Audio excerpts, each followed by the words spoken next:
This series of interviews solidified for us a few things. One, people believe that this problem exists. They want to consume more work from this region that detaches the Appalachian sob story.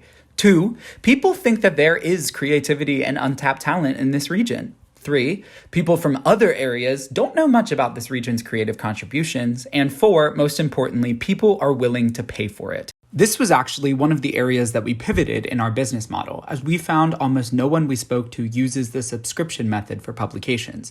Rather, shifting focus to single issue purchases and online engagement would prove more substantial efforts to our potential customers. I could go on and on and on about what we learned, but I would rather you hear it straight from some of our interviewees. Take a listen. Uneducated, unhealthy, which like isn't not true, but like it also is not something you can just apply to the entire area. Right. Also, there's this huge thing where people think that there aren't activists here doing the work. The thing is, I never really hear of Appalachian art. I guess it's not something spoken of about much.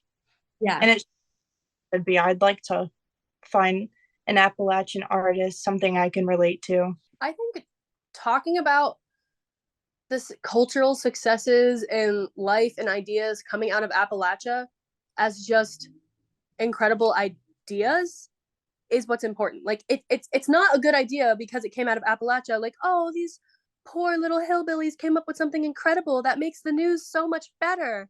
But no, it's the fact that these people came up with these really great ideas, like so putting us on the same plane as all the other cultural and heritage and artistic events that are happening in society, I think would really even the playing field while also still managing to highlight the people. It's kind of cool because you have a lot of the artists and people like that who would be at the arts walks and other stuff. Like they have a very niche lore kind of. So everyone is obsessed with Mothman and the Flatwoods Monster and all that. I think it's kind of funny to see how a lot of people have the same interests that is kind of niche, because if you people outside of the area, a lot of them kind of know about it, but I feel like people are just kind of obsessed with it here. There's just something about a tangible piece of work that you can touch and feel and smell like that. You can hear it, just everything about it. It's very sensory.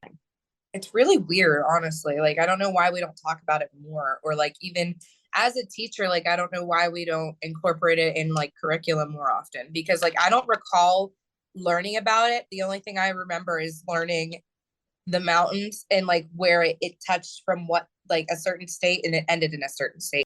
I would say as the state as a whole, I wouldn't think of it as somewhere a creative person might go. Typically, I feel like just because there's so little opportunities there. I don't know that I have much of a perception.